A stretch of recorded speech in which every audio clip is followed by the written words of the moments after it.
আজি জিতু গগৈৰ পৰা এই ৱেষ্টাৰ্ণ আফু কাঠফুলা লৈ আহিলোঁ, এই মাছৰুম চাওক আপোনালোকে। আৰু মাছৰুম খেতিৰ বিষয়ে আমি এইটো প্ৰশিক্ষণ তাত লৈ আছোঁ। আৰু এয়া খুব ভাল লাগিছে আজি, যিহেতু মই নিজে অন গ্ৰাউণ্ডত গৈ খেতি কেনেদৰে কৰে আৰু তাৰ পৰা মই ইয়াত খেতি চপাই পিনে লৈও আহিলোঁ। আৰু খাই সোৱাদ কেনেকুৱা সেইটো খোৱাৰ পাছত জনাম। আৰু আপোনালোকেও আজিকালি যিহেতু সকলোৱে ৰাসায়নিক দ্ৰব্য ব্যৱহাৰ কৰা খেতিৰ পৰাহে খোৱা হৈছে, আৰু আমাৰ যিবিলাক খাদ্য সেইবিলাক বেছিকৈ পুষ্টিকৰ নহয়। আৰু আজিকালি সেইটো কাৰণে হাইজেনিক আৰু ৰাসায়নিক ব্যৱহাৰ নোহোৱা হাইজেনিকভাৱে জৈৱিকভাৱে খেতি কৰা কাঠফুলাৰ আপোনালোকে খাব পাৰে।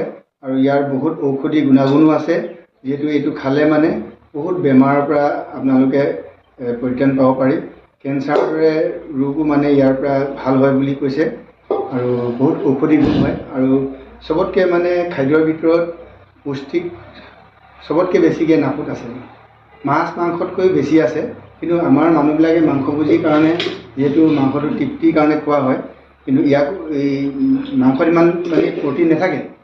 আৰু যিমান মাছৰুমত প্ৰটিন আছে মানে সেই প্ৰটিন মানে বিভিন্ন ধৰণৰ শাক পাচলি হওক, অন্যান্য যিকোনো হেৰিতে নাফু কাঠফুলাৰ মাছৰুমৰ সমান এইটো পুষ্টিকৰ খাদ্য ক'তো নাই মানে। আৰু আপোনালোকেও খাবৰ কাৰণে কাঠফুলাৰ খেতি কৰক আৰু কাঠফুলা খাই নিজকে পুষ্টিকৰ খাদ্য খাবলৈ এটা আৰম্ভণি কৰক।